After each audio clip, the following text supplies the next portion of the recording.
आर'नाइ 5G YouTube channel नायगिरि लोगो नोंथांमोननिसिम दिनैनि गोदान भिडिअ'आव आरो फिन खेबसेबाव बरायफिनबाय।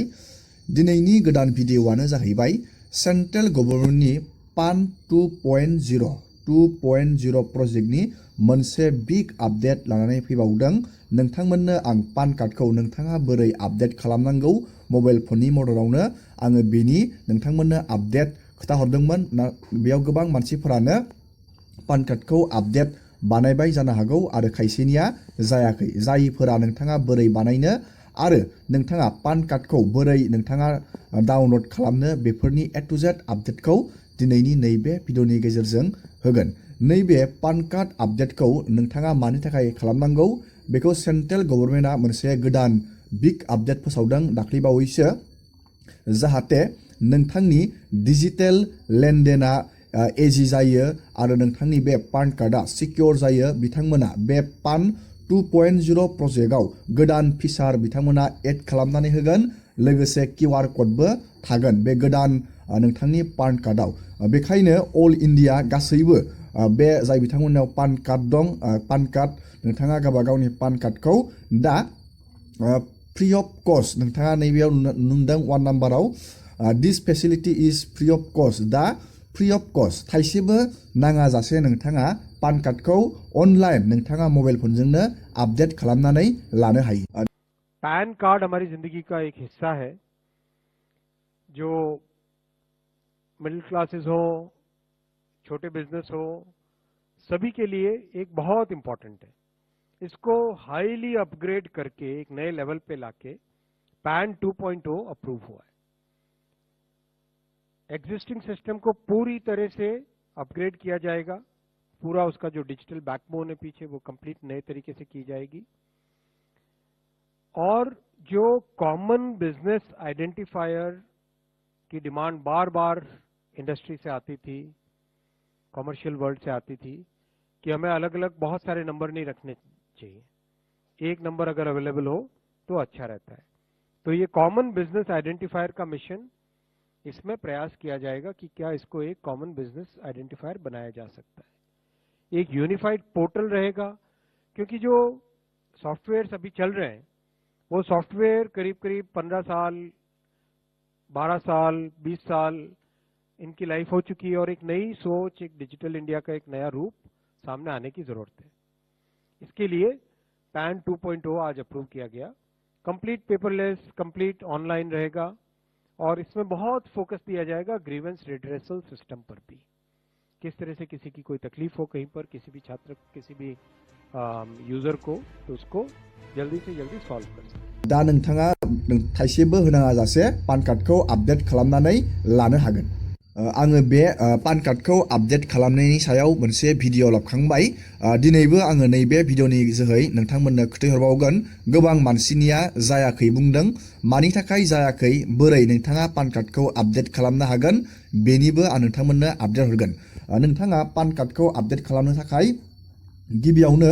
आधारजों मबाइल नाम्बारजों लिंक थानाया मेन्डेटरि जानांगोन। मानो होनोब्ला आधार कार्डनि जोहैसो नोंथाङा गावबा गावनि पान कार्डखौ आपडेट खालामनो हागोन। आधार कार्डजों पान कार्डजों लिंक खालामनाय सिस्टेमा आगोलावनो सोलिबाय दंमोन। जुदि नोंथाङा बानायनानै लादोंब्ला नोंथाङा दा नैबे पान कार्डखौ इजियावनो आपडेट होनो हागोन। बे आपडेटआव अनलि नोंथाङा नोंथांनि मबाइल नाम्बार, एड्रेस लोगोसे इमेल, बे मोनथाम नोंथाङा सिस्टेमखौ आपडेट खालामनो नांगोन। मबाइल नाम्बार आरो इमेल बे मोनथाम सिस्टेमखौल' नोंथाङा दा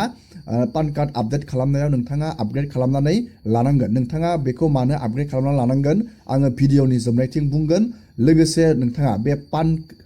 2.0नि बे पान कार्ड गोदानखौ बोरै नोंथाङा डाउनलड खालामनो आङो बेनिबो आपडेटखौ होगोन। गिबियावनो जोङो नायग्रोगोन पान कार्डखौ नोंथाङा बोरै आपडेट बानायो। आङो नोंथांमोननो दिनैनि नैबे भिडिअनि जोहै आरो फिन खेबसेबाव देखायहरबावनि। नोंथाङा स्टेप बाय स्टेप गावबा गावनि मबाइलावनो A to Z नायनानै नोंथाङा आपग्रेड खालामनानै लानो हागोन। जोबोद इजि प्रसेस, 1 मिनिटनि गेजेरावनो जायो। गिबियावनो नोंथाङा पान कार्डखौ आपडेट खालामनो थाखाय गुगोलाव सार्च खालामनांगोन पान कार्ड आपडेट फेसिलिटि, बेखौ सार्च खालामबानो जाबाय। दानिया नैबे फार्स्ट अपसनावनो थुबानो जाबाय एड्रेस आपडेट फेसिलिटि। दानिया आङो बेयाव क्लिक खालामनानै होबाय बेबायदि क्लिक खालामनाय लोगो लोगोनो बेयाव मोनसे पर्टेल गेवगोन बेबायदि नोंथांमोना नैबेयाव नुनो मोनदों एड्रेस आपडेट फेसिलिटि दानिया नैबेयाव नोंथांनि पान नाम्बार पान कार्डनि नाम्बारखौ नैबेयाव बहायबानो जाबाय आरो नैबेयाव आधार कार्डनि नाम्बारखौ बहायबानो जाबाय नैबेयाव नोंथांनि डेट अफ बार्थखौ नोंथाङा बहायनांगोन नैबेयाव मान्थ आरो इयारखौ नोंथाङा बहायबानो जागोन दानिया नैबेयाव नोंथाङा नैबे बक्सआव नोंथाङा टिक थुनांगोन खेबसे दानिया नैबेयाव नोंथाङा नुनो मोनदों आइ एम नट ए रबट नैबे आइ एम नट ए रबटआव क्लिक खालामनानै साबमिटआव क्लिक खालामनानै होनांगोन साबमिटआव क्लिक खालामनाय लोगो लोगोनो मोनसे आधार कार्डजों जि मबाइल नाम्बारा लिंक दं बेयाव मोनसे अटिपि फैगोन आरो बे अटिपिखौ बहायनांगोन जों दानिया बेयाव गासैबो एड्रेसखौ बहायबाय पान कार्ड आरो आधार कार्डनि नाम्बारखौ बहायबाय आरो नैबे बक्सआव आङो टिक खालामनानै होबाय दानिया नैबे आइ एम नट रबटआव आङो क्लिक खालामनानै होबाय बेबायदि नैबेयाव आङो दानिया साबमिटआव क्लिक खालामनानै होगोन बेबायदि साबमिटआव क्लिक खालामनानै होबानो जाबाय साबमिटआव क्लिक खालामनानै नोंथाङा नैबे कन्टिनिउ उइथ इकेवाइसि आव क्लिक खालामनानै होनांगोन बेबायदिनो दानिया आङो बेयाव क्लिक बानायबाय नैबेयाव जोंनियाव मोनसे अटिपि फैगोन आधार कार्डनि मबाइल नाम्बाराव नोंथाङा जि मबाइल नाम्बारखौ होदोंमोन बेयाव मोनसे अटिपि फैगोन अटिपिखौ नैबे बक्सआव बहायनानै नैबेयाव नोंथाङा साबमिट खालामनानै होनांगोन आङो दानिया बेयाव अटिपिखौ बहायनि दानिया नोंथाङा नैबेयाव जेनेरेट अटिपिआव क्लिक खालामनो नांगोन जेनेरेट अटिपिआव क्लिक खालामनाय लोगो लोगोनो अटिपिआ फैगोन दानिया आङो बेयाव अटिपिखौ बहायनि नोंथांमोना केपसानि बाथ्रा बुंबाय थादोंमोन बेयाव जेबो केपसा होनाङा दानिया आं बेयाव अटिपिखौ बहायनोसै अटिपिखौ बहायनाय लोगो लोगोनो दानिया नोंथांमोना बेबायदि मोनसे पेजाव फैगोन नैबेनो जाहैबाय नैबे पान आपडेटनि इम्परटेन्ट नैबे सिस्टेमा नोंथांमोना नैबेयाव नुनो मोनदों मबाइल नाम्बार आरो इमेल नोंथांमोना बेयाव नोंथांनि जि आगोलनि मबाइल नाम्बार होनाय बेफोरो जुदि गोमाबायब्ला बा इमेल आइडिफोरखौ नोंथाङा होआखैब्ला नोंथाङा बेयाव होनांगोन नोंथाङा नैबेयाव नुनो मोनदों मबाइल नाम्बार आरो नैबेयाव इमेल बे मोननै अपसनखौ नोंथांमोना बेयाव होथारनांगन दानिया नोंथाङा बेयाव बे मबाइल नाम्बारखौ बेयाव गोदानै एड खालामनो थाखाय नैबे एसआव नोंथाङा क्लिक खालामनो नांगोन दानिया नोंथांनि जि मबाइल नाम्बारखौ गोदानखौ नोंथाङा होगोन नैबेयाव मबाइल नाम्बारखौ बहायबानो जाबाय आरो नैबेयाव इमेल आइडिखौ बहायबानो जाबाय बे इमेल आइडि आरो मबाइल नाम्बार होनाया गोनांथार आरो बे मबाइल नाम्बार इमेल होनाया नैबे आधार आरो नैबे पान कार्ड आपडेट खालामनायनि मोनसे बाहागो दानिया आङो बेयाव मबाइल नाम्बार आरो इमेलखौ होनोसै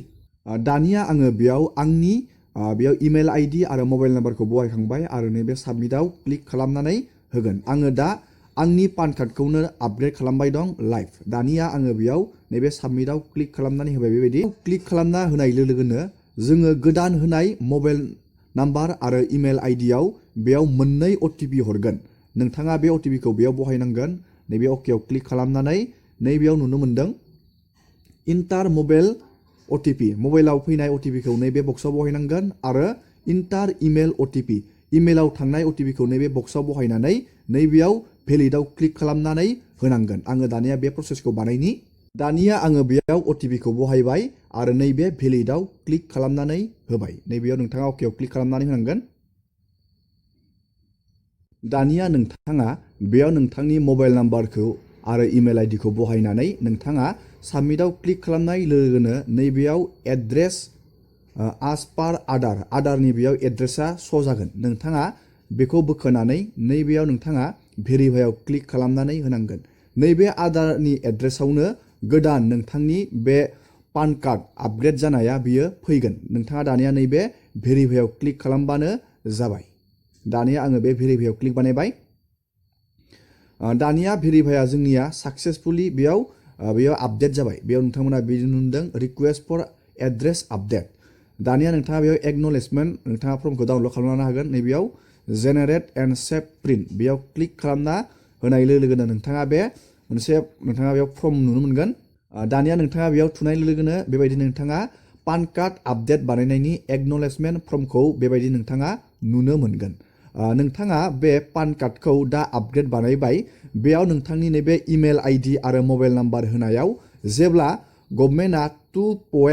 2.0 खौ जेब्ला गभर्नमेन्टआ गोदानै पान कार्ड इस्यु खालामगोन नोंथांनियाव बेयाव मेसेज फैगोन आरो नोंथाङा बेखौ अनलाइननो नोंथाङा डाउनलड खालामनानै लानो हागोन दा नोंथाङा